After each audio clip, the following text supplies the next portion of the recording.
What are your thoughts, or what's your impression of how we've seen the President Trump's children and their involvement in his administration and his campaign? Well, they're certainly entitled to go campaign for their dad. My brother and sister, eldest brother and sister did that, and there's nothing wrong with that. When you cross the line is I hate to say it here, and I don't mean to be blunt, but we've got a bunch of grifters there in the White House. They're treating this as a grift, and that is no good. How do you see it that way? And how do I see it that way? They're mixing business with pleasure. Let's say they're mixing business with statecraft. They're using the hotels and the golf clubs to profit off the presidency. The Jared Kushner and Ivanka Trump have no qualifications whatsoever to be in the position they're in. Zero, zip, and they're using it to make money, basically. We learned this week Maryland's Republican governor, Larry Hogan, cast a write-in vote for your father in the 2020 election. And he told the Washington Post, "I know it's simply symbolic. It's not going to change the outcome in my state, but I thought it was important to just cast a vote that showed the kind of person I'd like to see in office." I asked CNN presidential historian Douglas Brinkley about that, and he made this prediction. I think if Donald Trump loses, that you'll see the Republican Party go back to saying we're the party of Ronald Reagan.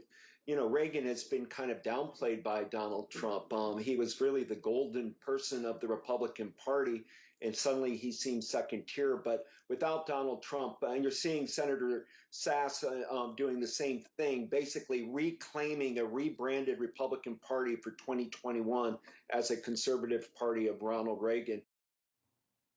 Ron, what's your reaction to that? I don't think the Republican Party or any other party can profit by looking backwards. We have to look forwards.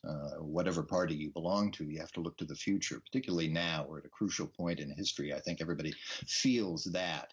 This is one of those nodal points in history where we're going to take one fork or we're going to take the other. It's going to be a dark road or it's going to be a more progressive road. So I don't think going back to the days of Ronald Reagan is the answer for the Republican Party, but they don't have much else. They really don't have much else. And Donald Trump has done a tremendous amount of damage to this party. When I think of my father, I think of words like integrity, decency, dignity, honor, and patriotism, not nationalism, but patriotism. All of those qualities are in very short supply in this White House. And frankly, the Republican Party has been complicit in degrading those values. Do you think your father would recognize the Republican Party right now?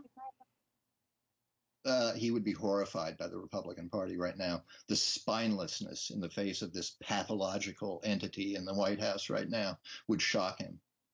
George W. Bush has stayed silent on the race so far. If your father were alive today, do you think he would say something publicly and pick a side?